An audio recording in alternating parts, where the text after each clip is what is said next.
Bem-vindos ao segundo take. O meu nome é António Araújo e neste episódio estamos de regresso ao universo dos remakes, desta vez com A Mosca, tanto o original de 1958 como a versão que David Cronenberg realizou em 1986 e que se transformou num clássico instantâneo.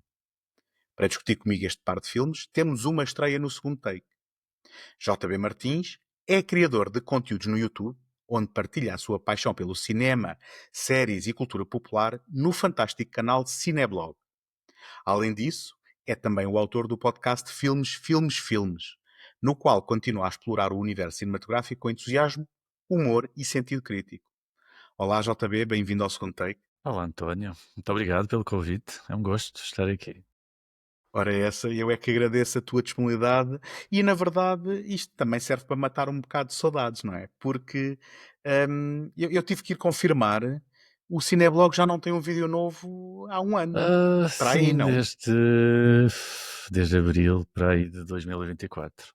É verdade. E filmes também não tem um episódio novo desde dezembro, por isso. Desde dezembro, mais Acho que recente, ainda assim, exato, é mais mais recente, recente, é sim. mais recente. E então Está um decidiste bocado tirar uma estagnado agora. sabática, ficaste um bocadinho cansado de filmes ou foi do processo? Não, às vezes acontece, uma pessoa não é perde a motivação, mas pronto, depois há o trabalho, metem-se outras coisas e depois Uhum. custa voltar ao ritmo. É um bocado chato. O que eu tenho andado a fazer eu também tenho uma conta no TikTok que eu Uhum. uso, sobretudo para meter pequenos factos que eu contava nos vídeos e que edito em versões mais pequenas e coloco no TikTok. Ali, estou ativo há mais tempo. Na verdade, o último vídeo que fiz exclusivamente para aí foi há umas duas semanas, acho eu. Que é mais fácil. Então estou a tentar voltar ao ritmo por aí. Porque se é um vídeo que eu faço de uma hora ou duas, é muito mais rápido. Depois pode ser que seja um Pois. trampolim para voltar ao Cineblog a sério. Olha, e sendo que eu não tenho TikTok, a recepção aí é positiva? Tens bons números, feedback e essas coisas? Tenho números surpreendentemente bons. Na verdade, até o Certo. algoritmo funciona diferente do algoritmo do YouTube. Ou seja, os factos são mais. Quando eu digo uma curiosidade, por exemplo, este é o primeiro filme de terror português. Pronto, as pessoas gostam, partilham e tal, é mais rápido a Uhum. partilha pronto. Por isso, Certo, se calhar motiva certo. mais um pouco também nesse aspecto, há muito mais comentários e é por aí que eu tenho ido recentemente. E já agora, para quem não conheça o Cineblog, não sei o que é que andaram a fazer com a vossa vida. Na realidade, tu não falavas só de cinema, falavas de outros temas também que te interessavam. E os teus vídeos eram de uma produção que eu considero 5 estrelas. Muito obrigado. Notava-se que havia investigação. A tua narração parece-me profissional. Eu não sei se tu fazes trabalho de narração ou não, Não, não mas faço, não faço. mas honestamente eu lembro-me, porque eu também comecei a fazer estes podcasts lendo guiões meus para um microfone e eu ficava super invejoso, pá, porque o meu jeito era zero e o teu estava no É, extremo oposto. é engraçado porque eu nunca senti. Lá está, uma pessoa tem sempre inseguranças, não é? Eu nunca senti que fosse assim tão espetacular quanto isso, mas pronto, mas fui melhorando, sinto que fui melhorando, o Sim. que é bom. Foste E, este- ganhando e o confiança. microfone é uma coisa que intimida. Mesmo que uma pessoa esteja sozinho, por exemplo, no podcast estou sozinho, mas ligo a gravação, sinto que estou a ser. Tenho Sim, 20 mil sim, olhos em cima de mim. Não é certo, fácil, sei. certo. Eu diria que é porque sabes que está a ser gravado, não é? É porque sabes que depois é aquilo que vai ficar, e mesmo sabendo que vai ser editado, é porque sabes que se te enganares muito, mais complicado vai ser o processo de edição. Eu penso que é Pois, tudo isto combinado, não é? sim, Mas exatamente. pronto, eu estava a dizer isto que era só para dar a conhecer a quem possa não conhecer o Cineblog, mas se calhar até melhor do que me estar a ouvir Hum. é irem à procura Sim, eu já agora, falo de cinema, mas eu nos últimos anos tenho-me focado eu digo, cultura pop portuguesa, porque acho que é uma lacuna na internet, pelo menos não há muitos sites, nem muitos vídeos a falar de cultura pop portuguesa, Uhum. e acho que é interessante, porque a nossa cultura pop também é interessante, e se tiver alguma divulgação, ajuda pelo menos as novas gerações a chegar lá. E é muito interessante porque coisas que para mim, que sou de uma determinada geração, são óbvias, que eu lembro perfeitamente de uma coisa que vi nos anos 90 e que toda a gente da minha geração se lembra, mas se eu contar isso a uma nova geração, que foi o que tenho vindo a descobrir nos últimos tempos, eles acham interessantes que isso alguma vez tenha acontecido, por exemplo, Uhum. e isso é interessante, sentir que estou a partilhar alguma coisa que para mim era normal. É sempre assumir que existisse. E eu agora estava a ouvir da tua experiência do TikTok e quase que podias fazer TikToks a pensar em excertos para depois poderem ser compilados em vídeos de longa duração. Isso era Também aqui poderia. uma ideia interessante em que arranjavas sinergias, não é? Em que Hum, acabavas por partir, digamos assim, o problema vá aos pedaços, em que podias ir atacando. Mas pronto, isto sou Depois eu a juntava tudo. sugerir. Depois convidas-me para produtor do teu, Ok, do teu combinado. programa. Eu para ideias estou cá. Ah, Hum, mas tu, entretanto, tinhas lançado o Filmes, também foi uma vontade de fazer algo talvez mais direta? Seria sim. isso? Sim, e mais focada na atualidade também, porque o cineblog é uma coisa mais. Pronto, pego num tema, pode ser um tema de há 20 anos, não é? Não está ligado a uma atualidade. Mas às vezes eu vejo um filme e apetece, está-me a apetecer falar deste filme, mas também já não me está a apetecer escrever, como fazia antigamente. Certo. Pronto, e o podcast foi um. Eu tentei resolver esse problema. Sim. Porque ele Pronto. também era meio improvisado, não era? Tu Era, ligavas o sim, microfone, sim, que é uma coisa que eu também admiro. Eu sempre tive a tinha, necessidade de ter um guião. eu tinha tópicos, porque comecei a pensar, se eu tivesse um texto, depois aquilo tornava-se demasiado rígido. Por tópicos é mais fácil, sei que tenho de falar disto, e depois na altura, pronto, improviso. Certo. Era por aí. Pronto, olha, fica aqui o desejo de que esses projetos possam voltar. Eu tenho pena de não poder seguir no TikTok, mas eu não vou ter TikTok porque eu acho que até já é proibido por lei. Acho que já É, ultrapassei a a idade idade, limite. ok. Mas não tenhas, porque aquele algoritmo é criminoso, aquilo vicia demasiado. Não é? Eu às vezes estou no TikTok e passo horas naquilo a ver porcaria. Por amor de Deus, eu já não tenho idade para isto. É muito chato. É muito chato. Mas é assim que eles nos levam. Mas pronto, fica aqui. Já agora, como é que as pessoas te podem encontrar no TikTok? A gente depois no final pode recordar isto JB tudo, mas Martins. No TikTok é pronto. apenas JB Martins. Se pesquisarem por o JB Martins, tem o O atrás, que é o Uhum, mesmo do Instagram, por exemplo, mas no Instagram não sou muito ativo mesmo. E o Cineblog é o Cineblog. Cineblog PT, certo. youtube.com/cineblogpt. Pronto, fica aqui já as dicas, depois, se for preciso, no final a gente recorda outra vez. E, e vamos então agora falar aqui um bocadinho de remakes, porque Bora lá. Foi nós para isso estávamos que a eu falar vim. em off e eu estava a explicar e desvendo aqui um bocadinho. Eu gosto sempre de desvendar dar aqui um vislumbre atrás da cortina para quem nos vê e ouve, que eu tenho andado a fazer convites para que as pessoas venham cá falar ou de versões de realizador ou de remakes. Pensava eu que isto ia ser uma espécie de 50-50 de quem escolhia remakes, quem escolhia versões de realizador. E as pessoas normalmente quando ouvem estes dois temas tendem sempre para o remake, o que é uma coisa que eu tenho achado curioso, que será mais chumarento. E o que eu tenho descoberto nesta experiência recente é que muitos dos remakes que nós escolhemos aqui falar são adaptações de livros. E o que me levou aqui a esta questão de que, espera, mas quando é que uma segunda adaptação de um livro, que já foi adaptado previamente, é efetivamente um remake daquele filme ou é simplesmente uma nova adaptação de um livro? Por exemplo, a Mulherzinhas, não é? Mulherzinhas é um daqueles exemplos de um livro que já foi adaptado milhentas vezes, não é? O que é que faz de um determinado filme um remake de um outro que veio antes ou então uma outra leitura do filme?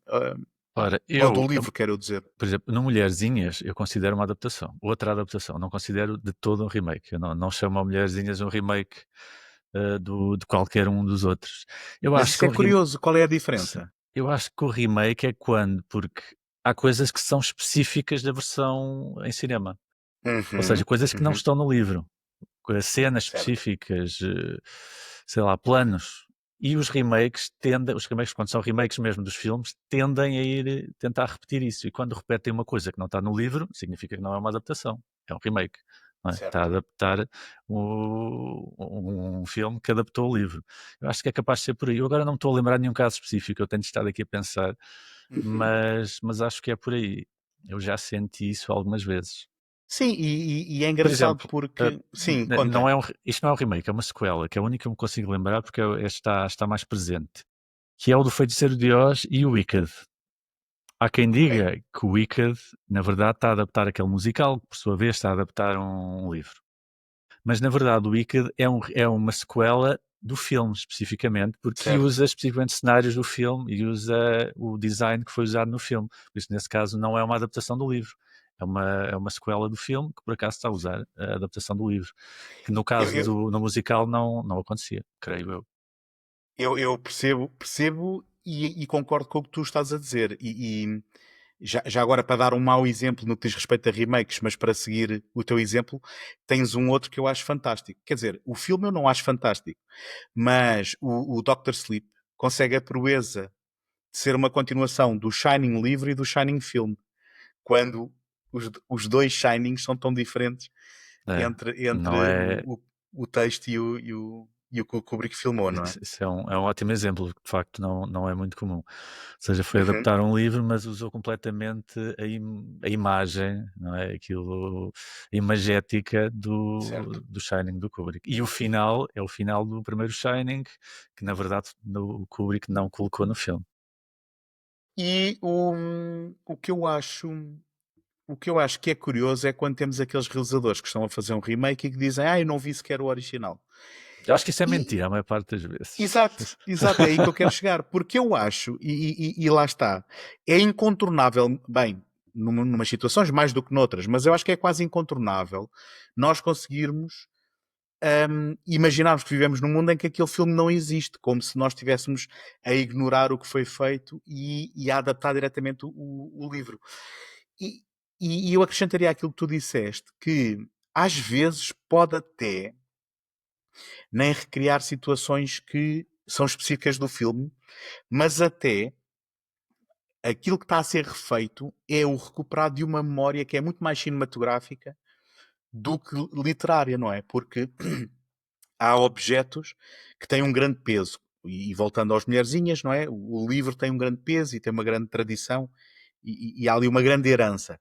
Há outros casos em que há um filme que adaptou um livro, ou um texto, ou um conto, o que fosse, mas é o filme que ganha a notoriedade e então o que se está a recuperar é a memória desse primeiro filme e não tanto do, do, Sim, do percebo. original.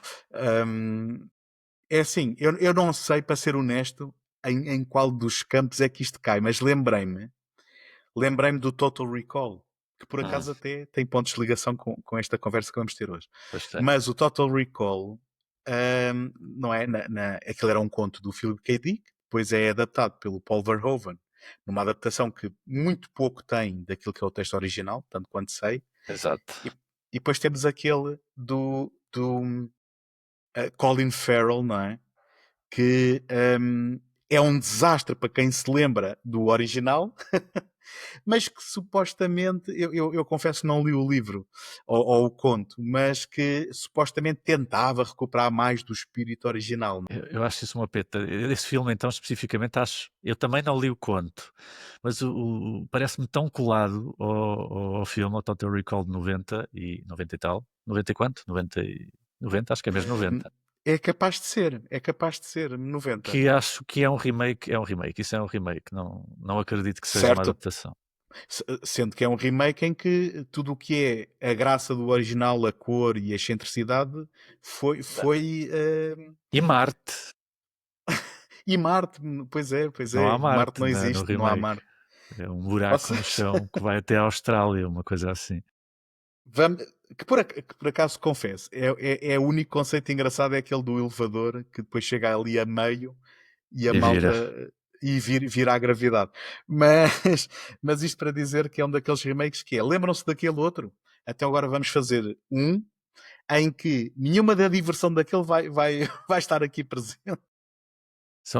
Foi naquela tradição dos gritty reboots que havia ali no início de a meio de 2000, início de 2010, por aí, que tudo tinha de ser negro e deprimente. E não desprezar a importância, que isto não é remake, nem é reboot, nem é nada, mas não desprezar a importância dos X-Men do Bryan Singer nisso, não é? Em que, de repente, os super-heróis foram levados a sério porque não vestiam fatos elásticos às cores, mas sim fatos de couro negros, não é? Sim, exato. É aquela vergonha de isto não é banda desenhada, isto é uma coisa a sério, isto não é Exatamente. bonecada. Nem sabíamos nós como tudo iria mudar Muitas vezes. dali uns tempos. Mas pouco Olha, tempo depois tivemos o Spider-Man, um ano depois, não foi? O X-Men é para aí 2001, certo? Ou 2000, não sei. eu não consigo precisar datas, mas sim, o Pronto. Spider-Man depois também teve um grande impacto, sim. E o Spider-Man já era mais brincalhão, já era mais cómico. Já era. E tinha cor. Tinha muita cor. Em comparação com o X-Men, é como estar Sim. a ver um filme a cores em comparação com É um o filme a preto e preto e branco, quase.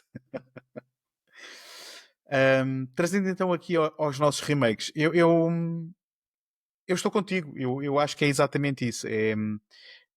Eu já aqui há umas semanas, há uns meses, já estou perdido, já nem sei há quanto tempo passou, mas falei aqui do Imitation of Life, o filme do Douglas Sirk que era um remake barra adaptação de um livro em que o Douglas Sirk também dizia que não tinha visto o original, mas é do género, ok, o Douglas Sirk pode não ter visto, mas os argumentistas viram de certeza porque a cena do funeral no final do filme não existe no livro, segundo consegui ler na Wikipédia, porque eu também não li o livro, mas é um desses casos que, lá está, acaba por ser mais a memória fílmica que está a ser recuperada do que propriamente a memória do texto. Exato. Assim sendo, tu escolheste um filme que também ele é baseado num conto, ou melhor, escolheste um par de filmes. Estamos a falar de remakes, escolheste um par de filmes que também eles são baseados num conto em que, adiante já, o filme original vai estar mais fiel, apesar de mudar algumas coisas do conto, e depois o remake é verdadeiramente um remake daqueles que valem a pena, que são remakes que reinterpretam. Não são remakes que vão contar tudo aquilo que a gente já viu. Obviamente os tempos eram outros, mas ainda assim nem sempre isto acontece.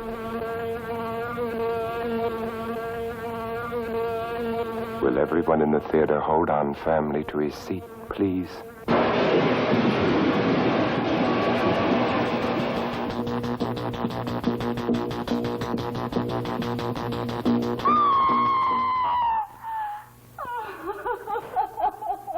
Stop it! Stop it! I'm Vincent Price. What unearthly horror did that girl gaze upon? What manner of incredible thing walked beneath that hood? It would be unfair at this time to show you any more of what went on in that laboratory where a man actually dared to play God. So fantastic words can't begin to describe it. You must see it with your own eyes to believe it. When the fly comes your way. Those weird hairs that were growing out of your back, I had them analyzed. But they were definitely not human. If you saw how scared and angry and desperate he is. I'm sure Typhoid Mary was a very nice person, too, when you saw her socially. No! You're afraid to be destroyed and recreated, aren't you? You're changing, Seth. Everything about you is changing. Oh, no. What's happening to me? Am I dying? I want to know what's going on. What does the disease want? It wants to turn me into something else. Oh, no. A fly got into the transmitter pod with me that first time when I was alone. Don't go back to it. Could be contagious. I'm afraid! Don't be afraid. No. Be afraid. Be very afraid.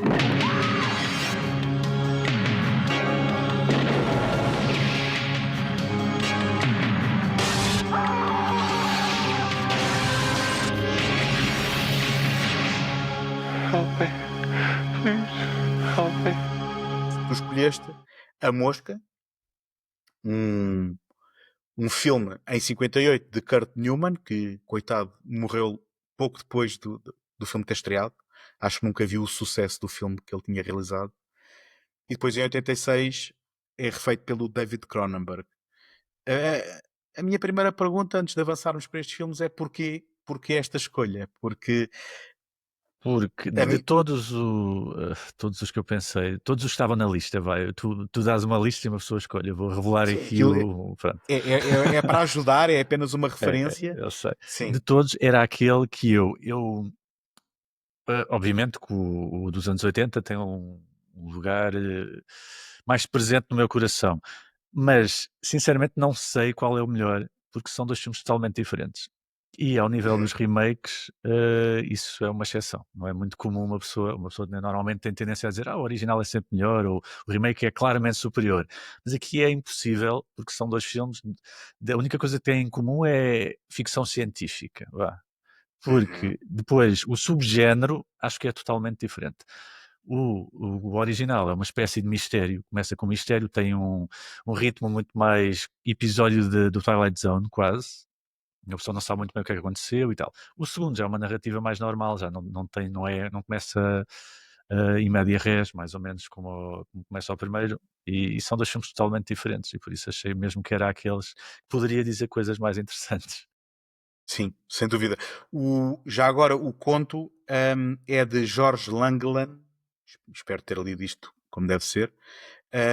Foi um conto lançado na Playboy, que na prática era pelos contos que a gente comprava a Playboy, não era? Obviamente, era por isso. Pelos contos e os artigos. Os artigos. Não, mas nós estamos a brincar, mas na verdade há a grande tradição de escritores terem contos e artigos bastante importantes a serem publicados na Playboy. E que logo no ano seguinte foi então adaptado ao cinema. Deixa-me só ler aqui uma cábula com uma sinopse muito breve e muito seca do filme original. Depois de criar uma máquina de teletransporte revolucionária, o cientista André Delambre decide testá-la em si próprio. Mas sem saber, uma mosca entra na câmara durante a experiência, levando a uma troca aterradora de partes do corpo. À medida que a sua esposa tenta descobrir o que aconteceu, desdobra-se uma história trágica de ciência fora de controle.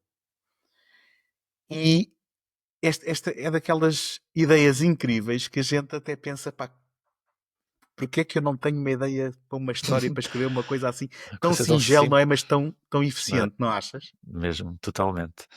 É nisso que, pronto, são aquelas ideias que uma pessoa pensa, isto eu podia ter tido esta ideia, pá, porque é que eu não tive? Mas, já agora, há um bocado eu lembrei-me, falaste da questão do preto e branco, quando estavas a falar dos X-Men, e este filme tem um mistério à volta dele que eu descobri quando estava a pesquisar um pouco sobre ele. Conta. Que é, tu viste o filme antes? Há quanto tempo é que viste este filme? Foi só agora ou já o tinhas visto antes? Nunca tinha visto. Vi-o só para esta conversa agora. Ok.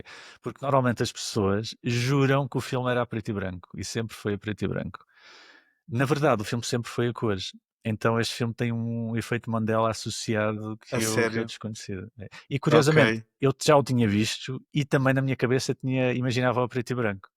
Também sofri esse efeito. Provavelmente é porque as sequelas são a preto e branco. E eles dizem que isso causa ali a confusão nas pessoas, mas não sei. E tu tinhas visto as sequelas? Não. Curioso. Bem, até podia ter acontecido o caso de ser daqueles que tinha duas versões ou qualquer coisa, mas é engraçado as pessoas lembrarem de ser a preto e branco, mas nunca foi sempre a preto e branco o filme. Sim. Agora, este é um daqueles filmes que se insere naquela vaga de ficção científica que, de certa forma, podemos dizer, germinou nos anos 50, não é? Em que, de repente, depois da Segunda Guerra, havia todo uma nova vaga também de invenções, não é? Que traziam muito conforto à domesticidade nos avanços tecnológicos para os eletrodomésticos, naquela ideia de a vida futurista que se adivinhava naquela altura, mas também com ele uma grande desconfiança da ciência, não é? Exato. E, Tinha, e- por causa e- da bomba e tal, do nuclear, exatamente. que havia ali todo esse medo do desconhecido. Pronto, e este filme, em certa medida, acaba por fazer transparecer, não é? E efetivar algum desse medo numa experiência que pode correr mal. Agora, a ideia também do teletransporte parece-me bastante arrojada e avançada para esta época, não te parece? É uma coisa que, ao fim e ao Sim, cabo, ainda hoje é ficção científica exato. mesmo, só, não é? Neste filme falavam em desintegração e integração. Acho que nunca referiram teletransporte mesmo, a palavra teletransporte. Não, és capaz de estar 100% Mas não correto. tenho a Agora, certeza, mas acho o que que sim. estamos a falar é de que eles não tinham ainda, se calhar, uma palavra, mas o conceito daquilo que eles descrevem é Exato. exatamente o que seria o E teletransporte. consideram-no revolucionário, uma coisa que irá mudar o transporte de pessoas, de Exatamente. passageiros, de mercadorias, e é verdade. Pronto, o teletransporte é aquela coisa que está no nosso imaginário. Nós estamos constantemente a dizer: inventaram tanta coisa, quando é que vão inventar o teletransporte? Estar aqui 3 horas para fazer 300 quilómetros não dá jeito nenhum. Por Eu isso, lembro-me sempre do Spaceballs, do Mel Brooks. Conheces o filme? Que ele pede para ser teletransportado e depois aparece do outro lado com a cabeça ao contrário. olha, Em não que, lembro dessa cena. não te lembras dessa cena em que ele Não me dizia... lembro dessa cena. Ele de repente, pronto, aquilo tinha corrido mal e a cabeça estava ao contrário e ele até podia coçar o cu assim, olhando para baixo e assim, vá, mandem-me de volta e corrijam isto. E depois daquela confusão toda ele diz, deixem estar, eu vou a pé. E aquilo era só atravessar uma porta para a sala ao lado. Lembro-me sempre dessa piada. Olha, não me Quando... lembro. Tenho de rever. Tens de rever, até Spaceballs. porque agora estão a fazer uma sequela e portanto tens de pôr isso em dia. Mas, como tu dizias, aqui este filme que adapta de perto, e mais uma vez, não estou aqui a tentar fingir que li o conto e que sei, mas Eu li na tentei ler. Wikipédia. Eu tentei Ai, ler. sim? Eu passei os olhos, mas depois eu vou tentar ler isto, mas foi há umas horas e aquilo tinha 60 páginas. Depois não desisti. Ainda era um Não grande vale a esforço, pena, ainda era um ainda é grande grande. esforço, sim. Mas efetivamente isto começa com um mistério que no filme, que tem cerca de hora e meia, não estou enganado, não é? Tem cerca de hora e Sim, meia. sim. A primeira metade é literalmente o que se passa depois da morte do cientista. Até que convencem a mulher a contar a história e depois o segundo e o terceiro ato estamos a ver isto em flashback. Que já agora é uma melhoria em relação ao conto, porque ela no conto o que fazia era, ok, eu vou contar tudo e escrevia tudo numa carta. Que depois a personagem do Vincent Price, que é o cunhado, lia. Sim, Não é? aqui é diferente. E o final acho que também é diferente. Dizem que o do conto é um bocado mais chocante do que este. É no sentido. Já agora, queres que eu estrague já? Mas estraga, eu não estou a pensar a ler. Pronto. Acho que Pronto, não, já passou esse comboio. é que portanto, o que acontece é que, e já estamos a adiantar-nos um pouco, mas não faz mal. Porque o que temos efetivamente aqui é a história do marido que depois teletransporta-se e ele tinha uma mosca na máquina e há ali uma espécie de mistura, não é? Em que saem depois os dois corpos, mas ele com partes da mosca e a mosca com partes dele, vá, Exato. nomeadamente a cabeça e um dos braços. No livro, ela, por ter escrito aquilo, ou melhor, ela é internada imediatamente e depois escreve aquela história já internada e depois não aguenta toda aquela história e acaba por se suicidar. Portanto, é um bocadinho mais negro do que aquilo que acontece no filme. Ok. Sendo que no filme é também uma imagem chocante, que eu imagino, se tivesse visto aquilo em miúdo, era capaz de ter ficado um A da bocado teia de aranha. transtornado. Sim. Sim. É um bocado. Ainda hoje aquilo é um bocado perturbador. Faz-me lembrar, e que também eu agora não tenho bem a data, mas o The Incredible Shrinking Man, não é? Aquela ficção científica que também penso que é alguns nos anos 50, mas que quando nós víamos, ou pelo menos quando eu via quando era miúdo, aquilo era extremamente impactante, não é? Porque tu ainda não tinhas noção de se era um filme antigo ou recente, e o que tu vias era um homem que tinha encolhido e depois estava a tentar sobreviver por causa do gato, que de repente o gato torna-se uma ameaça e não sei o que mais. E aqui é a mesma coisa, que é com o, digamos, o escabroso adicional de ele ser uma mistura entre mosca com cabeça de homem que está aprisionado numa teia e que a aranha está a aproximar-se dele. É uma relação, porque aquilo nós vemos normalmente a mosca só com a cabeça branca, que eles andam lá à procura, é a mosca com a cabeça branca. Mas não tínhamos percebido o que era efetivamente aquela cabeça branca. É que no Sem final dúvida. vemos que é a cabeça humana do cientista. Certo, É um certo. final porreiro. Mas basicamente, este filme original de 58 acaba por ser mais, quase como tu dizias, um mistério e focando-se muito no drama familiar, não é? Porque ao fim e ao cabo estamos a ver É, isto, ele tem o exato. laboratório em casa, não é? E Conta. é um filme bastante contido, ou seja, aqui passa-se tudo em 2 cenários, se contei bem, acho que só tem 2 cenários. Se tiver um terceiro, talvez tenha na esquadra ou assim. Pois, mas o jardim pertence à casa, por isso é na casa, ou é no jardim, ou é depois no laboratório, é tudo ali naquele sítio. E depois há Uhum. o armazém é noutro sítio, não é? Onde ele morre, efetivamente. Certo, ou seja, a geografia presume que eles tenham que sair da casa para ir até ao armazém. Sim, sim. Mas é assim, é muito contido. Sim. E é mesmo tem uma estrutura quase televisiva, que eu senti isso, é quase como uma peça de teatro também, não é? Tem vários cenários e desenrola-se a ação. E a própria representação é assim, pronto, aquela representação dos anos 50, que hoje em dia parece estranha, aqueles gritos muito, assim, muito expressivos, com aqueles zooms, Uhum. Sim. mas é uma peça interessante.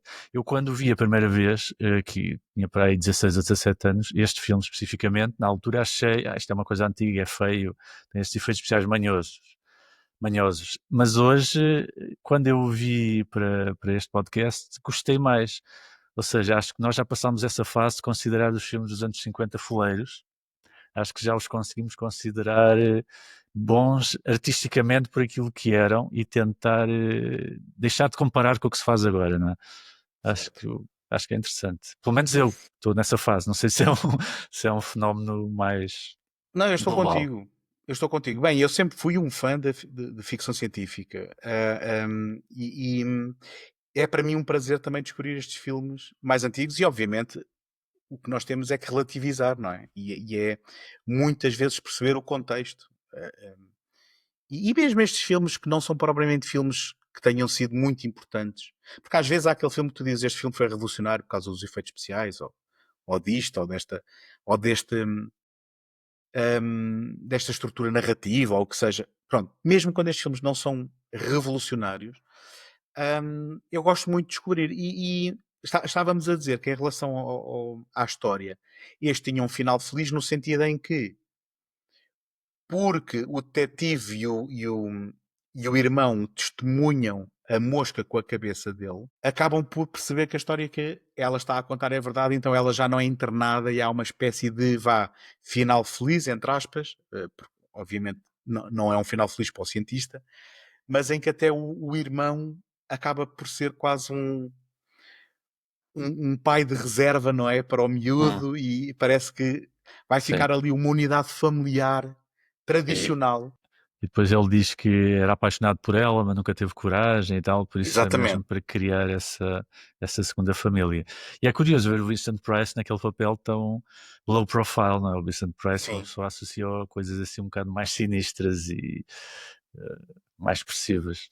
É o homem sério, não é? É o homem sério que tem que desvendar aquele mistério. Mas apesar desse final, eu estou a fazer aspas, mas feliz, o filme é bastante macabro, porque o mistério inicial é a mulher prensou o marido, não é? 2 vezes. 2 vezes segundo a contagem da máquina. Adiciona ali essa camada, ou seja, o que era assim tão sinistro que não pudesse morrer só com uma prensa daquela? Porquê 2 vezes? Exatamente. E só que ela, que é na única crítica que eu tenho ao filme, que é dificilmente, mesmo sabendo o porquê, ela tendo feito aquilo, eu acho que dificilmente ela manteria a calma que aparenta no filme. Mas ainda assim, dando isso de barato, o que acontece é que ela parece estar perfeitamente racional e diz: sim senhor, eu matei o meu marido, eu não posso explicar porquê. Pronto. E então há aqui este jogo que eu acho que é delicioso, no sentido em que este filme vem mesmo de uma outra era, não é? Que é, então se a senhora se calhar vamos dar 1 ou 2 dias, e em vez de ser presa e metida num calabouço, não, fica em casa a ser a poder dormir o que quer para recuperar, e a levar-lhe o pequeno almoço à cama, que eu acho muito, muito curioso, que é isto são cápsulas do tempo, porque é mesmo uma vivência que nós não conseguimos imaginar, e que na altura associava-se esta coisa de ser cientista a uma coisa nobre, não é? De gente que vive, de gente de classe média alta, e que vive em casas fabulosas e que se vestem para jantar em casa, não é? E que, Sim, exato. Aquilo não era claramente uma classe média, aquilo era claro, tinha até pelo valor. Quando ele destruiu as máquinas e chega lá o cunhado e diz: mas como é que ele destruiu isto no valor de $200.000 ou uma coisa assim? Ou seja, aquilo era tudo equipamento caríssimo. E eles faziam questão de que isso se notasse.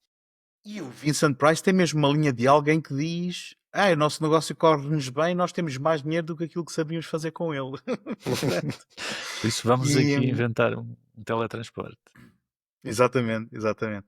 Não, mas isto é recorrente. Se tu vis filmes desta época, sejam eles cientistas, normalmente os filmes de ficção científica é cientistas que envolvem, mas é esta, esta forma, está-me a faltar a palavra, não é? Mas esta forma formal de estar na vida, não é?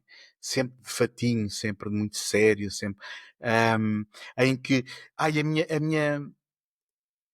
minha cunhada telefonou-me a dizer que matou o meu irmão, e a primeira coisa que eu faço é telefonar para o senhor da polícia, não é? Enquanto que se calhar nos anos 70, anos 80, se calhar a primeira coisa é: ok, não vamos contar isto a ninguém, vamos lá arranjar forma de encobrir isto. Ou seja, há toda uma outra atitude que é muito típica daqueles tempos, que são relativamente Verdade. ingênuos, não é? E falaste da frieza com que ela matou o marido, nomeadamente na prensa, e depois a reação que se seguiu. Isso contrasta bastante com a nova versão dos anos 80. No momento em que ela se confrontou com a mesma situação, né, de ter de matar a criatura, ela disse: não consigo, não consigo, e foi muito mais difícil. Sem dúvida. Já ali sem dúvida. uma personagem bastante diferente, uma postura Então, diferente. se calhar podemos trazer, já que tu convidaste o Sr. David Cronenberg, podemos trazê-lo aqui para a conversa, porque isto, naquilo que me diz respeito, a Mosca é de 86, a versão do David Cronenberg, é um daqueles remakes que está ombro a ombro com The Thing, do John Carpenter. Também é um remake de um filme que eu agora não me recordo, mas também diria ser dos anos 50. Mas onde, de repente, não só o filme é revisto à luz da década em que é feito, como aquilo que era sugerido, ou aquilo que era mais subtil nos outros filmes, é muito mais gráfico nestes, mas que acabam por ser, por si só, obras-primas, não só de género. Eu vou ser mesmo hiperbólico, e eu acho A Mosca, do David Cronenberg, um dos melhores filmes dos anos 80, já para não alargar isto muito mais. Eu concordo. O que é que tu achas deste? Este filme está no meu imaginário desde muito cedo, desde demasiado cedo, aliás. Eu acho que vi este filme demasiado cedo. Eu vi este filme, tinha para aí uns 9 anos ou 10. Ou seja, Acredito. toda aquela transformação e tal foi sempre assim uma coisa que me ficou na memória. E sim, concordo. É de facto um daqueles filmes que uma pessoa pensa nos anos 80, e assim, mais no terror, vá, mas sim, mas percebo que é uma obra mais global. E lembramos-nos da Mosca. Eu, pelo menos, lembro-me. Sim. E tem uma produção, já agora, há um bocado falaste do Mel Brooks, também podemos chamá-lo para aqui. Tem a Mais produção do um Mel ponto de Brooks. ligação. Exatamente. Mel Brooks, se calhar as pessoas mais distraídas podem não saber, mas tinha uma produtora que era a Brooks Films. Ele depois, o nome dele não aparecia nos genéricos, que era para as pessoas não ficarem a pensar, espera aí, mas isto é uma comédia ou o que é? Palhaçada E e que tal. tinha, exatamente, e que já tinha produzido também o Homem-Elefante ao David Lynch, por exemplo. Portanto, ele tinha olho. O Homem-Elefante, Ahm, que creio eu não ganhou nenhum Oscar, nomeadamente de efeitos especiais ou maquilhagem. Qual foi o Oscar que ganhou o Oscar? Foi maquilhagem, não foi?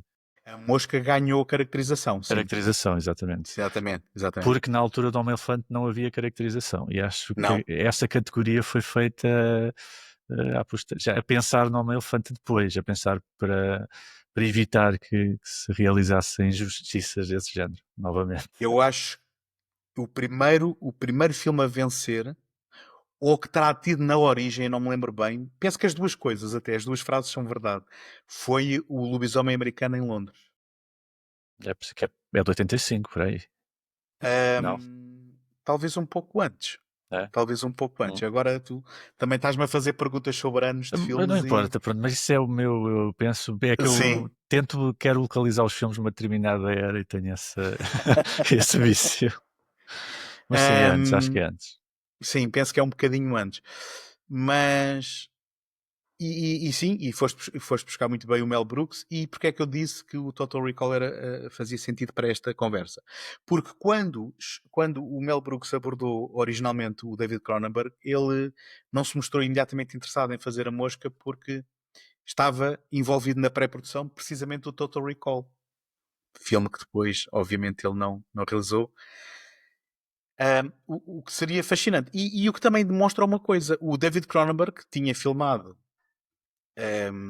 independentemente no Canadá, estava finalmente a ser reconhecido e a ser trazido para Hollywood.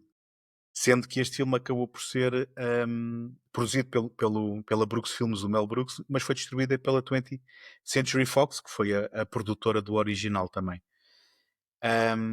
Curiosamente, o Cronenberg, que apesar de estar a trabalhar em Hollywood, mais uma vez entre aspas aqui com os dedos, filmou todo no Canadá, porque eu acho que ele, até muito tarde na sua carreira, filmou sempre tudo no Canadá, mesmo quando eram filmes americanos. Também lá está, associava-se o Tim Burton a este filme, antes da escolha recair no Cronenberg, e associou-se uma série de. Eu estive a ver a trivia sobre este filme e não sabia que havia tantos nomes associados a este filme, nomeadamente o Michael Keaton, que se associava no início ao papel principal, o Mel Gibson também, que não aceitou porque estava a fazer o Arma Mortífera, sim, Arma Mortífera.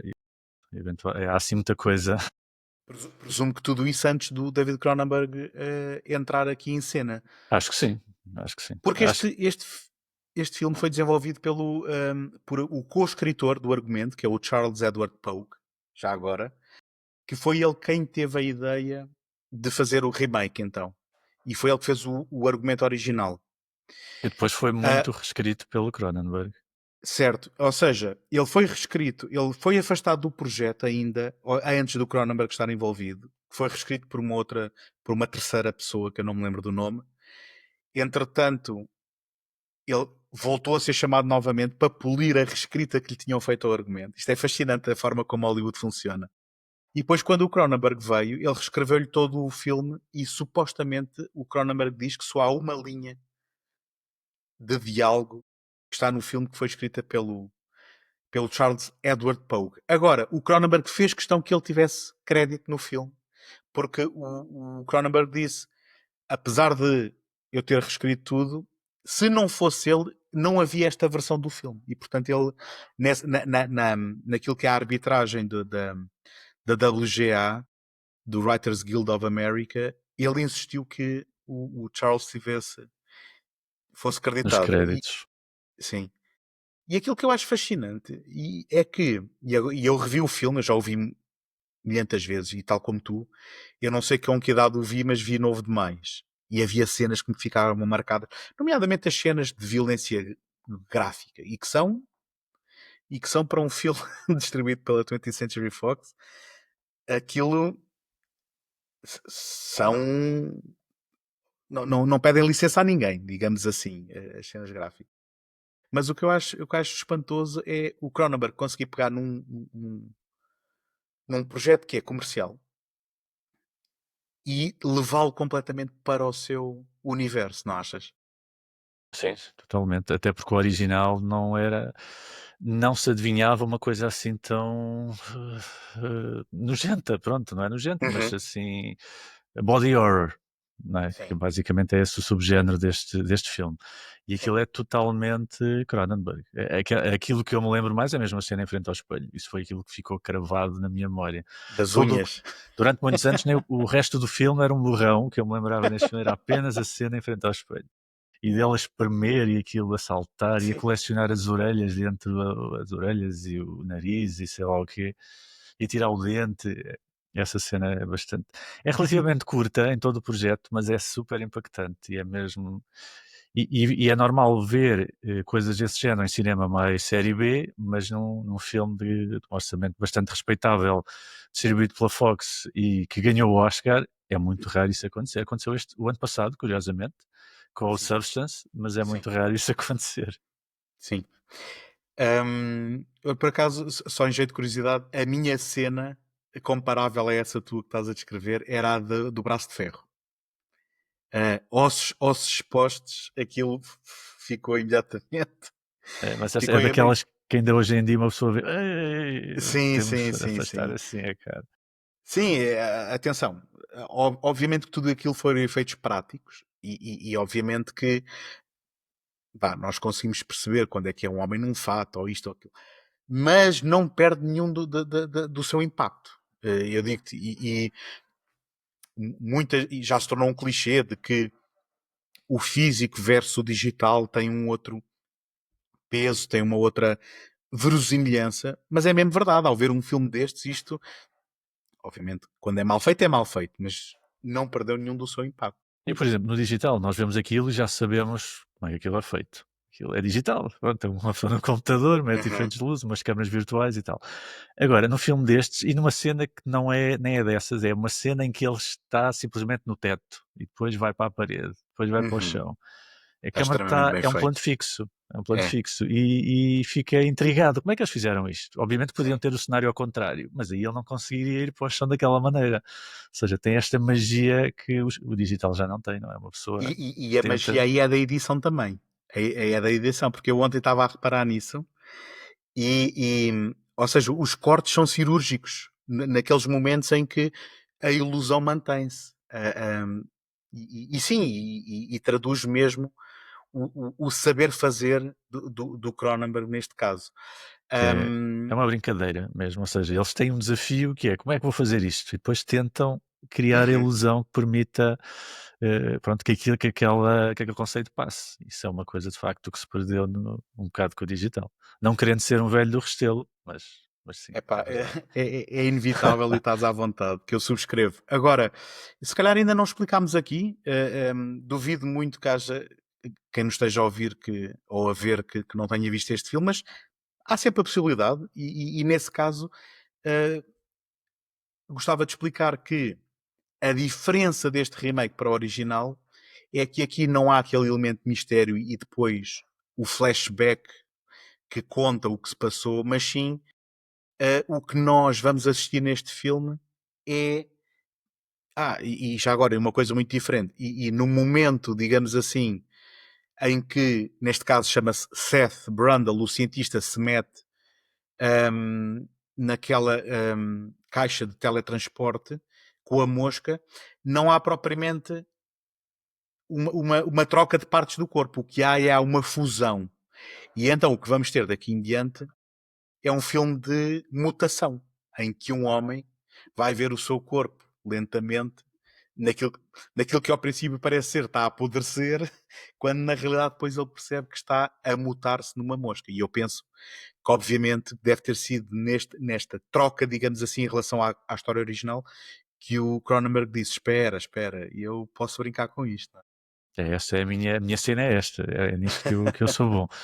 E depois é Sim. curioso porque, em relação ao original, uma pessoa diz que é um remake, mas é um remake, é uma reimaginação do conceito, porque não há aqui sequer um nome de uma personagem que seja igual ao do Exatamente. original. Não é? Sim. Ou seja, isto quase que poderia ser, se quisessem ligá-lo ao original, podia ser uma sequela. Ou seja, imagina, nos anos 80 alguém descobria um texto de uns cientistas que nos anos 50 tinham tentado fazer aquilo, e agora podia ser perfeitamente isso.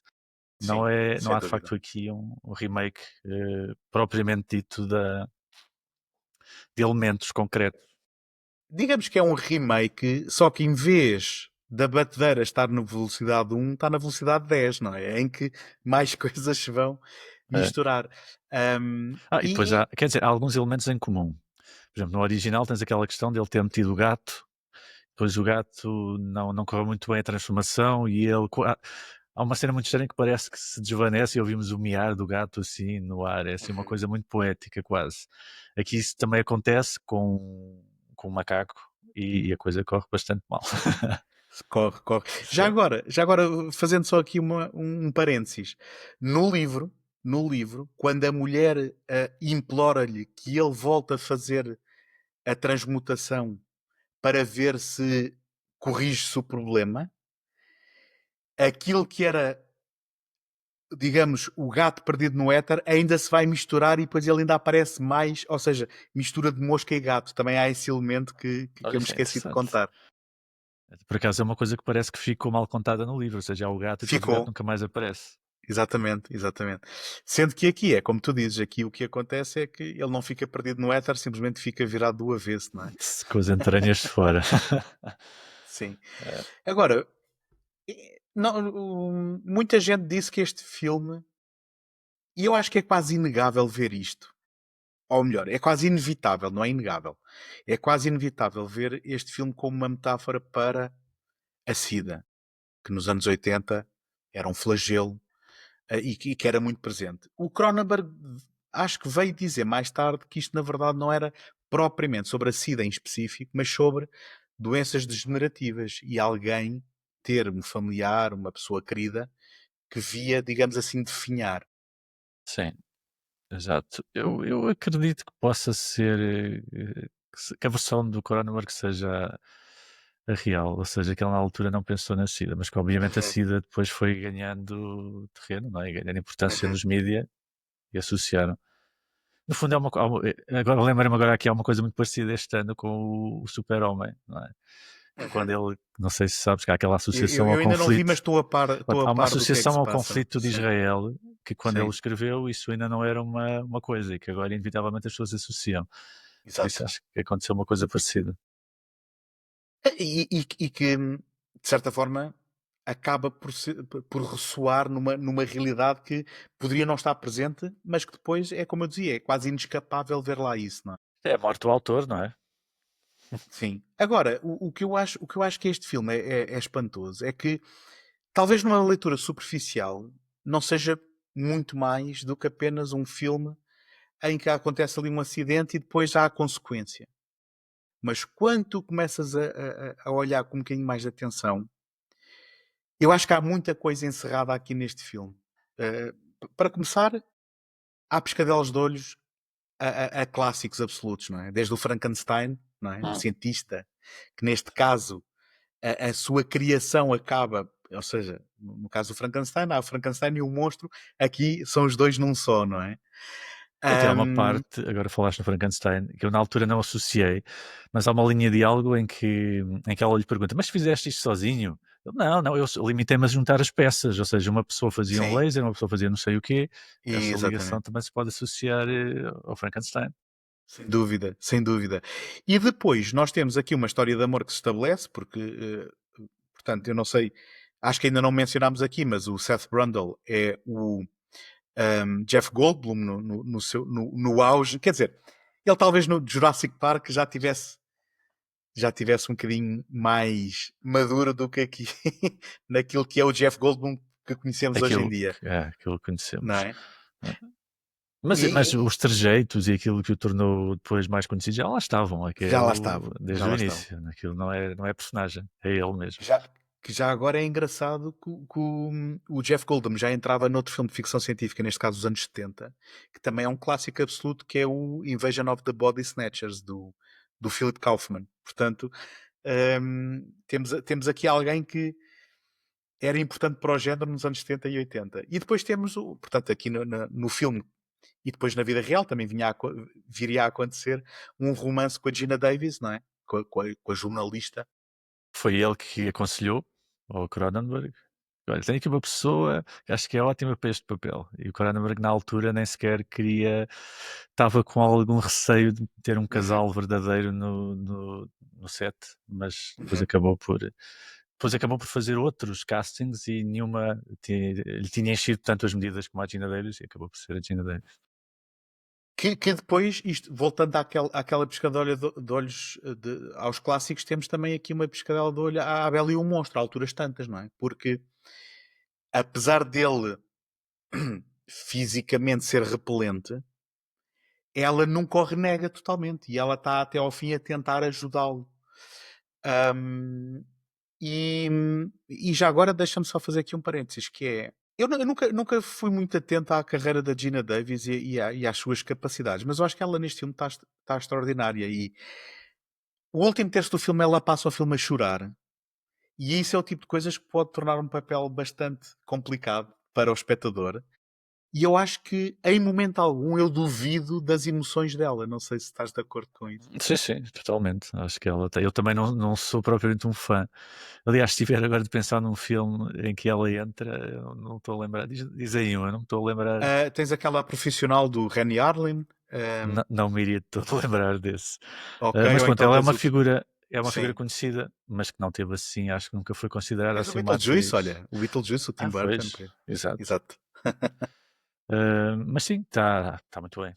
Não, nada a apontar mesmo. E ainda voltando a esta questão do escarafunchar aqui os temas que estão para aqui embutidos. O filme também diz muito sobre masculinidade tóxica, que é uma coisa que se calhar nos anos 80 não estava tanto em voga como está hoje. Mas tu tens o ex-namorado e editor da personagem da Gina Davis a ser um perfeito creep. Eu não sei qual é a palavra em português. Um perfeito parvalhão, não é? Um perfeito abusador. Totalmente. Entra-lhe em casa para tomar banho quando ela não está. Não lhe quer devolver a chave. Não lhe quer devolver. Não. Exato, diz. Não devolvo a chave, vou ficar com ela. Sugere-lhe sexo casual. Quando ela aparece completamente, portanto, em pânico, porque quer fazer um aborto, porque não sabe se o filho que tem dentro dela poderá ter as mutações genéticas.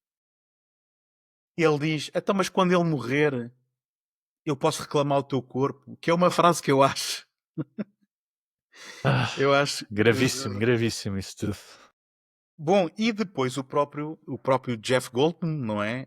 Ou o Seth, quando passa na máquina, não sabe que se misturou com a mosca e depois começa-se a sentir ali um super-homem, não é? A primeira coisa que ele quer é que ela seja igual a ele, e por ela não se meter na máquina, assim, então adeusinho, eu vou arranjar alguém que não seja uma quadradona como tu e que queira, não é, estar à minha altura. De repente ela já não serve, não é? Portanto, e depois mesmo toda a questão do aborto, em que eu reparei numa coisa que não é, parece-me que não é acidental, que é a personagem dela é uma mulher bastante independente e forte e sabe meter a personagem do John Getz, que é o editor, no sítio dele.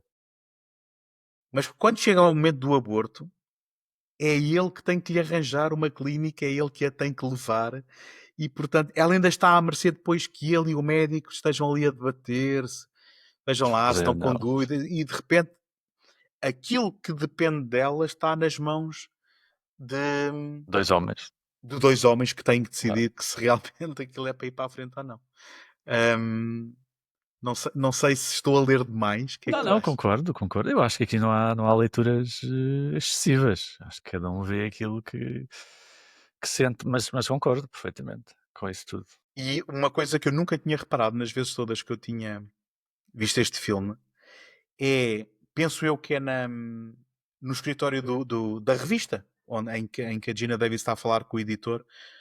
O ator John Getz, que já agora é o protagonista do Blood Simple dos irmãos Coen. Não sei se conhecias ou se te lembravas dele. Não. Sim. E numa das prateleiras está lá o contacto do Carl Sagan.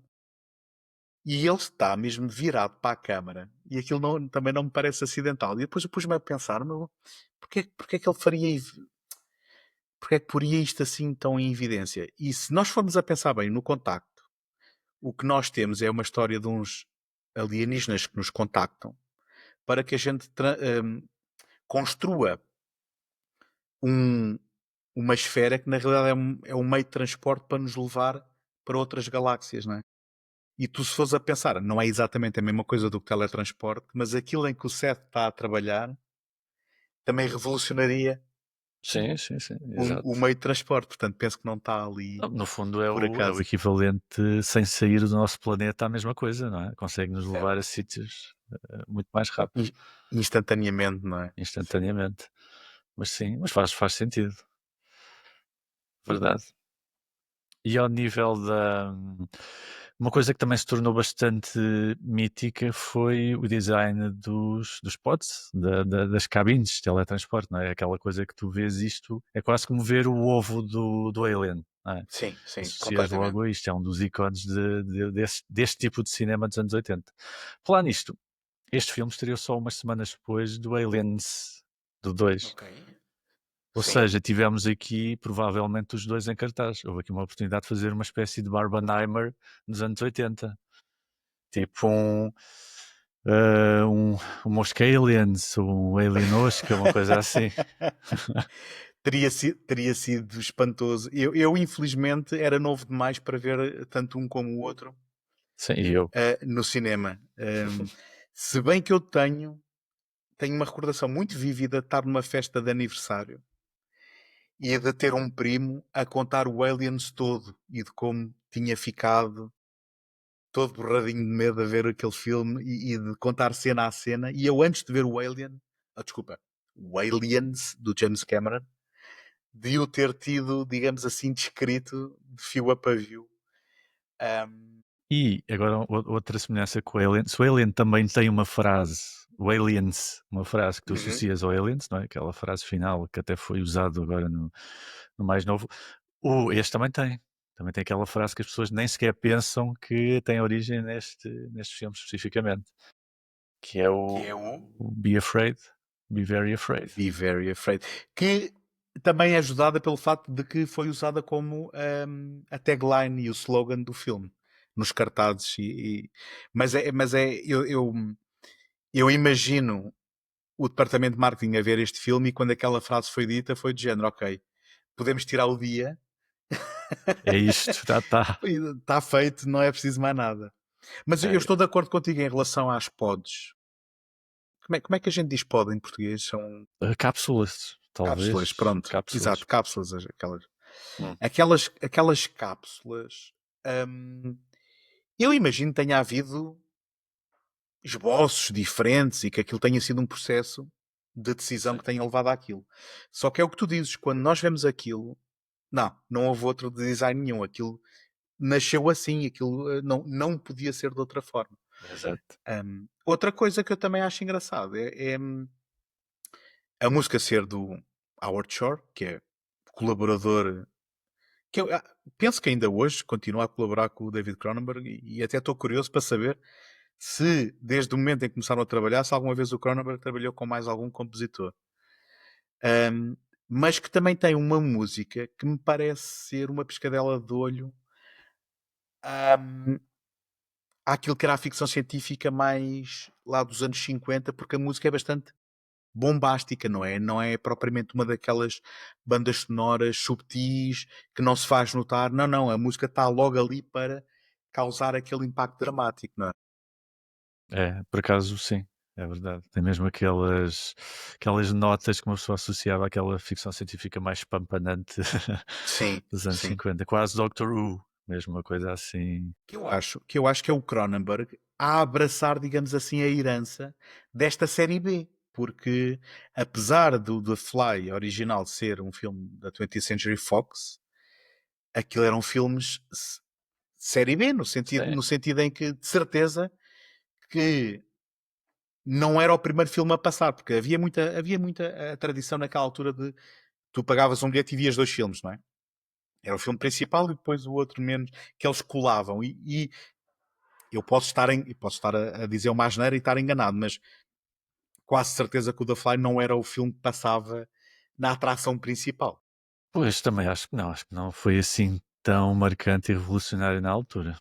Mas posso estar enganado, na verdade. Eu não pesquisei muito sobre isso, eu Aqui, confesso aqui, aqui. aqui está. Se querem conjetura não consubstanciada por, por trabalho de investigação, este foi o momento para isso. Pois. Mas Também pode ser eu preconceito da nossa parte. Lá estamos a ser preconceituosos, porque é assim ficção não, científica a associar. não, mas olha, que não é tanto preconceito, era mais uma realidade mesmo da indústria. A ficção científica era um género menor. Quer dizer, eu arriscava-me a dizer que ainda hoje é maltratado. E se formos entrar pelo terror, e sendo que isto é ficção científica de terror, não é?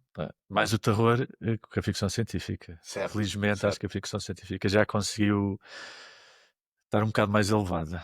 Se bem que o terror também, mas lá está, isso é que é o problema, é que o terror agora só é bom o terror elevado, não é? Aquele terror que é tudo uma metáfora para o luto ou uma coisa assim do género. Sim, sim. Aquele terror, Sim, sim, para o trauma. para o Agora o trauma. terror é todo trauma. Se bem que aqui também Eh, tivemos as fases do luto, nestes filmes da Mosca, uhum. que ele não fez aquela questão da recusa, não é recusa, é o denial, como é que se diz? Sim, Negação. recusem acreditar, não é? Negação, É isso, negação. E exatamente. no final, aceitação, que até é ele que pede para que ela a mate. Ou seja, ele também passou por essas fases todas. Também é interessante pensar nisso. Sim, se bem que ele, a alturas tantas, parecia um adolescente, não é? Porque tanto diz, vai-te embora. Ah, não, desculpa. Há um elemento narrativo que muda, porque ele primeiro diz, vai-te embora, senão eu vou-te fazer mal, não é? Mas depois quer à força metê-la na cápsula, mas é quando descobre que ela está grávida. Que há Que é esse elemento para. também. Exato. E depois acaba por ter aquela visão macabra de vamos ser um só, uma família de 3, que vai ser uma pessoa só, que é uma ideia ah, muito fora. É que imaginaria como há aquela personagem do Substance no final. Ou seja, a sair cabeças todas por. Sim, sim. Eu diria que, dado o historial, não ia correr muito bem. Ia ser algo Ahm, assim. eu gostava de continuar a elogiar este filme.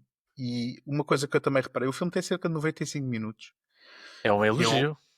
É o que eu quero agora. Filmes com 95 minutos, por sim, favor. escuta, só por si é um elogio, não é? Agora, e se descontarmos o genérico, se calhar está ali mais próximo dos 90 minutos. E uma coisa que eu reparei, que do ponto de vista da escrita, então, desculpa, deixa-me dar um passo atrás. Eu considero que, apesar disto ser o Cronenberg a brincar no mainstream, este é capaz de ser um dos meus filmes favoritos do Cronenberg. E eu sou um fã de muitos filmes do Cronenberg. Não de todos, mas de muitos. E eu acho extraordinário esse par de tomates, vamos chamar assim, de pá, eu vou fazer isto, mas vou fazer à minha maneira. E eu presumo que o Mel Brooks tenha tido também aí muita influência ao ponto de o deixar fazer o que ele queria. Apesar de ser um filme que ia ser distribuído pela 20th Century Fox. E apesar de ser um filme, vamos chamar comercial do David Cronenberg, e de eu achar extraordinário, ele tem uma escrita que segue algumas convenções. Ou seja, ele não é totalmente irreverente. E uma coisa que eu notei é que o filme tem cerca de 90 minutos, tem 3 atos tudo claramente delineados e que acontecem sempre a cada meia hora. E então tu tens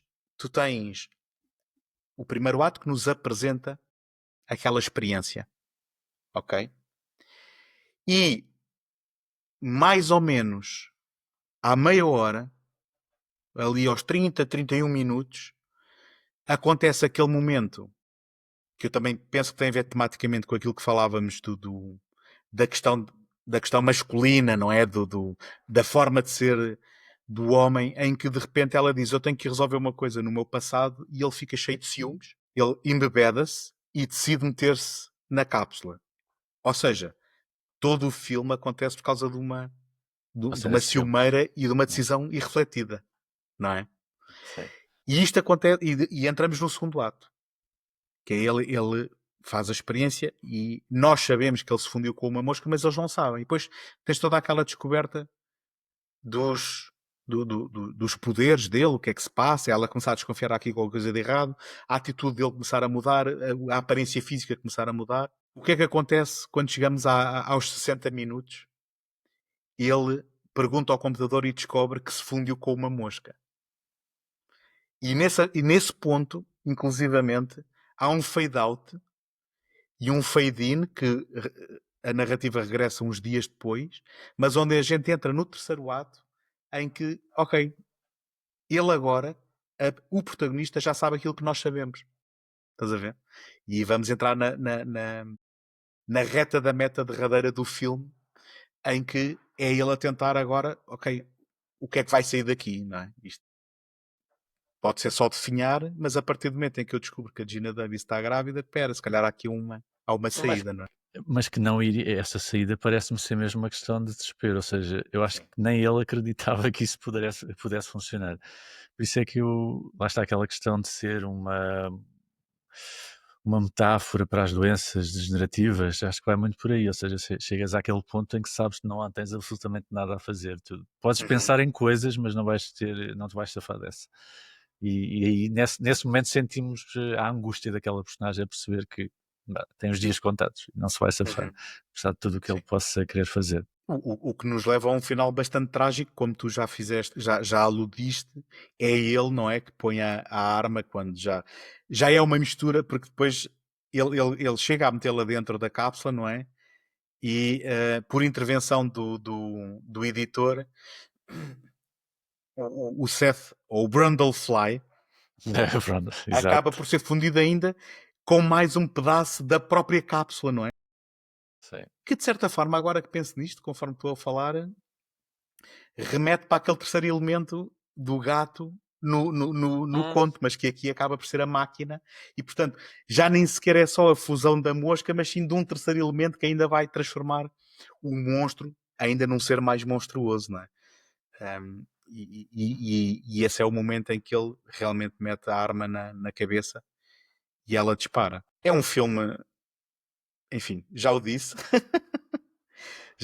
mas fiquei mesmo contente de ter escolhido este filme. Achas que há alguma coisa que a gente não acabou por não falar que tu quisesses ainda explorar sobre? Às vezes eu tenho aqui na cabeça, eu acho que me lembrei de uma coisa, mas agora não sei, à medida que uma pessoa ia falando, depois esqueci-me. Mas acho que não, acho que falámos do essencial. Quer dizer, teve uma sequela, não sei se viste. Ainda bem que falas nisso. Porque tanto o filme de 58 teve 2 sequelas, como este deu uma sequela, que presumo que sejam menores. No caso dos originais, eu nunca vi nenhuma delas. Tu também já confessaste que não viste, não é? Eu esta via. Eu não revi. Tu viste agora? Não, via. E a ideia que eu tenho dela é que não é tão bom, mas que não é horrível. Eu não acho que não é daquelas sequelas horríveis em que não tem ponta por onde se lhe pega. Tem uma cena específica com um cão. Sim. Que é bastante... que remete para a cena do babuíno neste, não é? E que, sendo exato. com um cão, só que a diferença é mais fácil. Se aqui o babuíno depois matam-no, presumo, na outra, o cão, eles mantêm-no vivo e alimentam-no. Então está o desgraçado do cão claramente em sofrimento a ser alimentado, a ser mantido vivo assim. E depois no final tem um payback muito bom, que é o vilão, que é quem fez isso ao cão, no final acaba com o mesmo destino. Ou seja, ele acaba também deformado e em sofrimento e mantido numa prisão, vivo. Pronto. Esta sequela... E o protagonista é o Eric Stoltz, é assim que se diz, exatamente. Eric Stoltz, o eterno Marty McFly que nunca foi. Coitado, agora a malta não se cala com isso. E ele Vai depois ser sempre. ele teve uma carreira tão preenchida e tão recheada e a malta não se cala com isso. Ninguém quer saber, ninguém quer saber. Já agora o argumento do The Fly 2 teve mão do Mick Garris,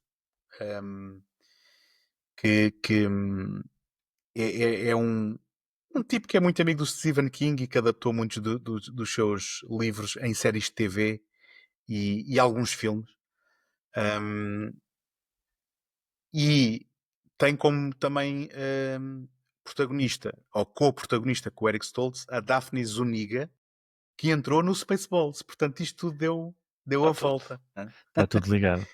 E que já agora foi realizado pelo Chris Wallace, que era o responsável pelos efeitos práticos, vencedor do Oscar com o original para caracterização, como também já falámos aqui. Quem não voltou foi a Gina Davis, mas também tem uma aparição muito pequena no início e pronto, arranjar uma sósia. Ela também entra muito pouco, do que eu me lembro.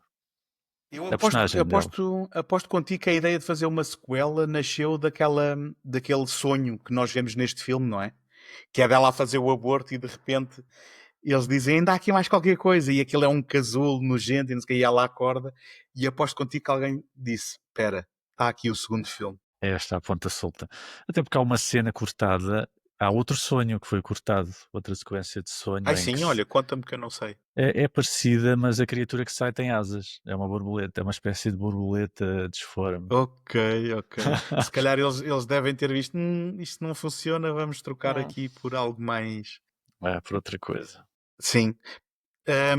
Já agora, uma coisa que eu também li, só que eu fico sempre pé atrás e fico sempre com o nariz a desconfiar destas coisas, que supostamente, tu sabes que a Gina Davis depois foi casada com o Rennie Harlin, não?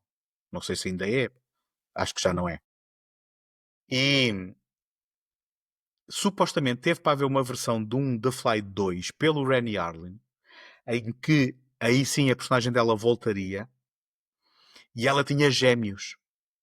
E que depois o The Fly 2 passaria por eles começarem-se a transformar e ela acabar por salvá-los metendo-os na máquina e transformando num só, mas depois a ser acusada de ter morto um dos filhos, porque de repente havia dois, mas agora só há um. Ou seja, que eu digo-te uma coisa, não é uma história assim tão desinteressante quanto isso. Só é um dilema moral interessante aí no final, não é? Que é mas ser realizado pelo Rennie Harlin não tinha ajudado, confesso, não sou grande fã.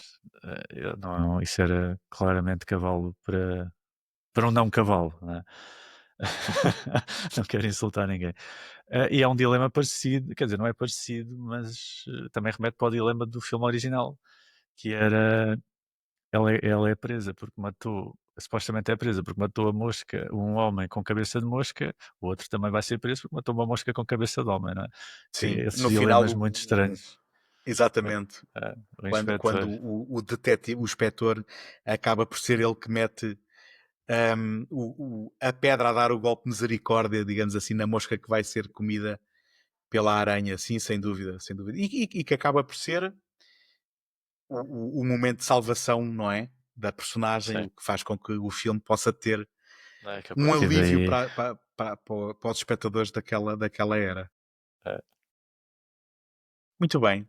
Olha, está tudo falado. Está tudo falado. Acho que eu, pelo que eu percebi, tu até recomendarias os dois e eu costumo fazer uma pergunta que tu já respondeste no início, que é não dá para perceber qual é o melhor porque estamos a falar de alhos e bugalhos, não é? Exato, é mesmo isso. Obviamente que eu tenho uma relação sentimental, digamos assim, mais com o dos anos 80, porque foi aquele que eu vi mais vezes, mas eu acho dos anos 50 bom também, no seu género.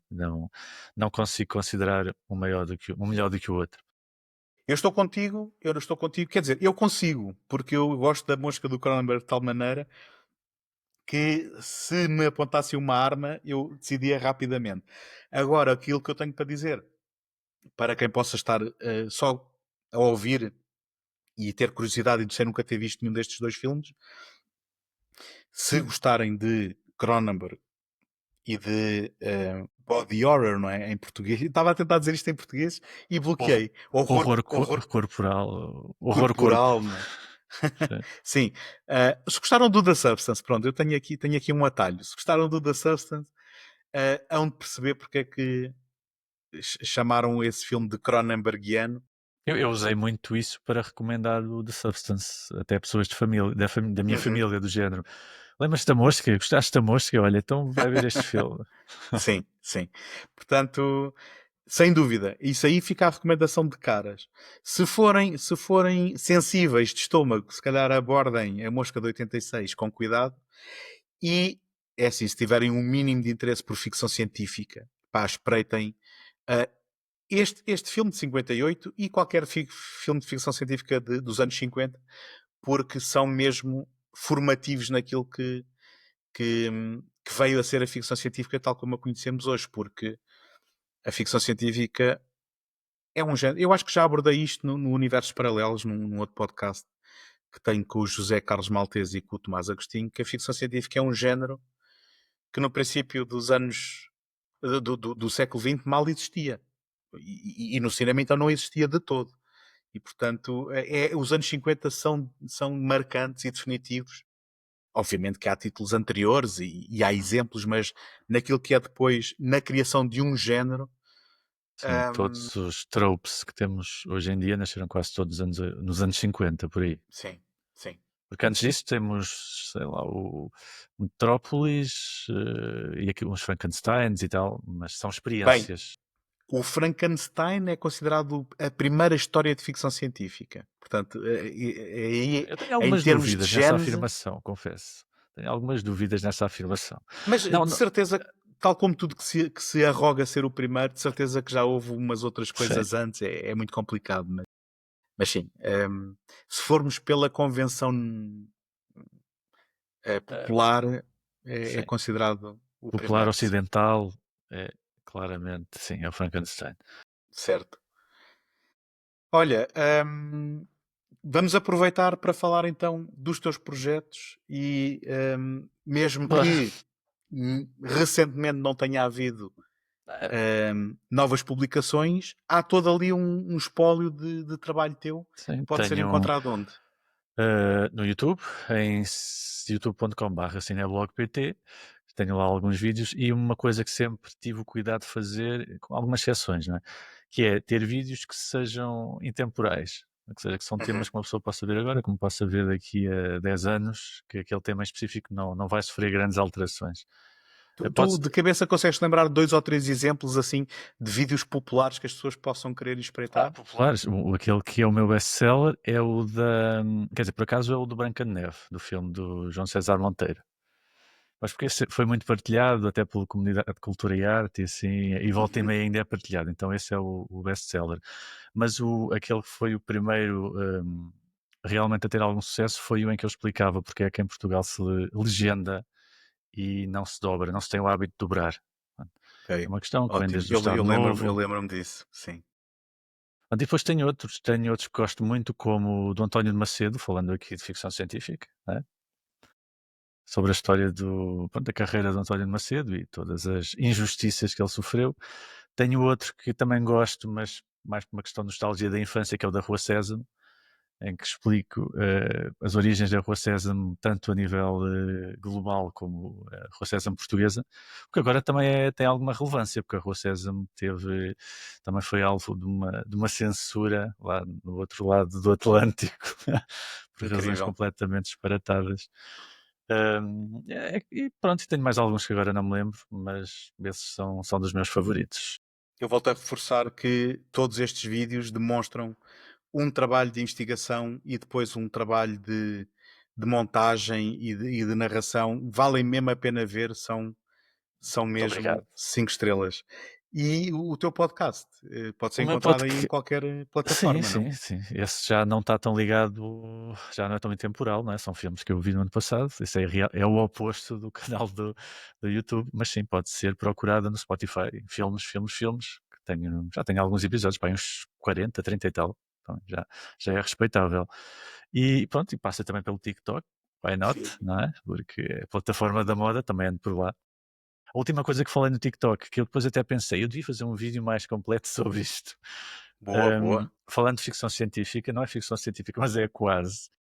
Tu lembras-te nos anos 90, mais propriamente em 95, da autópsia ao extraterrestre? Então não me lembro. Então lembro, isso foi histórico. Com o irmão do Pinto da Costa A a ensinar como é que discutir a discutir com toda a gente que aquilo era impossível. E ele é que tem tinha uma razão. Sim, e tinha uma frase mítica que é quando está-se lá a mostrar a serrar, ele diz, isto não é maneira de serrar uma cabeça. Pronto, lembrei-me disso e fiz um Sim, videozinho sim, pequeno de sim. 1 minuto e meio para o TikTok. Depois lembrei-me, isto se calhar é que sumo para, se calhar, O para um país vídeo mais parou. completo. O país, Parou. aquilo, já agora para quem não saiba, aquilo foi uma piada, não é? Uma piada que um realizador fez e que passou Sim, para vender os por direitos. verdadeiro. É Sim. isso, para vender direitos. E de repente tínhamos isto a passar, se não era no telejornal, era num bloco especial, não é? Era um bloco Dedicado àquilo. É que eu depois vi esse bloco, porque está no YouTube, encontra-se. E é muito interessante, porque antes disso teve um documentário sobre Roswell, sobre supostamente aquela nave que se despenhou. Depois deu isso, e depois no dia a seguir ainda dava um filme também sobre Roswell, mesmo de ficção. Eu descobri isso depois porque vi um bloco publicitário dessa semana também no YouTube, que estavam a anunciar o programa. E isso foi toda uma programação que envolveu a TSF. Também tinha um fórum na TSF, as pessoas telefonavam para lá a dizer o que é que achavam. Depois em estúdio tinham especialistas da Sociedade de Ufologia, acho que é algo assim do género, de Portugal. E depois tinha um inquérito em que as pessoas ligavam para dizer, acredita que isto é verdade ou mentira? E esse inquérito estava estruturado de uma maneira curiosa, que a pergunta era, este vídeo é verdade ou mentira? E depois as pessoas tinham de responder sim ou não. Então, sim o quê? Exato. Era para depois interpretarem os resultados como quisessem, Pois, não é? Basicamente. como spoiler, ganhou sim, é verdade, com 70 e tal por cento. Eu não sei se o mal está a gozar ou se achavam Olha, mesmo que era verdade. o que se calhar explica muito depois do sucesso também dos fecheiros secretos, não é? Que estávamos a viver aquela tensão à beira do novo milénio, não é? Em que essas teorias da conspiração e de que a verdade andava aí, que estávamos a ser visitados. Eu confesso que sou um grande fã dessas teorias da conspiração dessa altura, não são as de agora. Acho que as dessa altura tinham um charme. Eu não acreditava em nada, mas... aquelas luzes que não são explicáveis e que, não é? E depois tipo de caí num buraco negro disso, como acontece muitas vezes numa toca do coelho, que fui para o arquivo RTP e procurei extraterrestre. E encontrei reportagens mesmo dos anos 70, de pessoas a dizer que viram extraterrestre atrás ali do monte e que tinha luz e que tinha não sei o quê, Excelente. programas especiais dessa altura. Então se calhar qualquer dia faço um vídeo mais geral sobre isso. E é assim, agora já que estamos a falar disto, o que não deixa de ser curioso que todos os relatos de gente que diz que se encontrou com extraterrestres, hum, a forma dos extraterrestres ia mudando conforme aquilo que era apresentado no cinema. Sim. Em que relatos antes de uma determinada data se calhar descrevem os ETs de uma certa forma, ou se calhar nem havia relatos, e depois quando começam a aparecer pequenos homens cinzentos ou verdes, eles começa a ser assim que eles aparecem nos relatos. Sim. É um tema fascinante. Pá. No início são verdes, depois já são cinzentos, cabeça grande com os olhos grandes. É toda uma literacia mediática aí a ter em conta nessas aparições, não é? Olha, confesso que vou ficar a refrescar o canal do Cineblog à espera de ver isso, então. Mas acho que é um tema interessante. Porque lá está, eu tento fazer temas que me interessam a mim, acho que essa é a primeira coisa. Depois se interessam aos outros, ainda bem, não é? Mas se não me interessar a mim, não faz sentido. Exatamente, senão é uma perda de tempo para ti. Exatamente. Não, mas pelo menos aqui há um fã e eu fico à espera de ver esse vídeo a aparecer. E recomendo a toda a gente que subscreva e que faça o mesmo e que procure o trabalho do JB Martins. Eu só me resta agradecer a gentileza de teres aceitado este convite, termos estado aqui a falar destes filmes e a ver se arranjamos desculpa para uma próxima oportunidade. Tá? Sim, para outro tema. Exatamente. Ora, Espero também que tenham gostado e se gostaram podem seguir-me também nas redes sociais e no YouTube. Subscrever. E, sim, subscrever. Os vídeos não têm a mesma categoria do Cineblog, mas também podem haver aqui umas boas conversas. Encontramos no próximo episódio. Isso é como as duas moscas. Estamos aqui a falar de dois conteúdos totalmente diferentes. Não São tem duas comparação coisas sequer. diferentes. Não, eu também, da parte que me toca, também agradeço. Então, até à próxima. Até à próxima.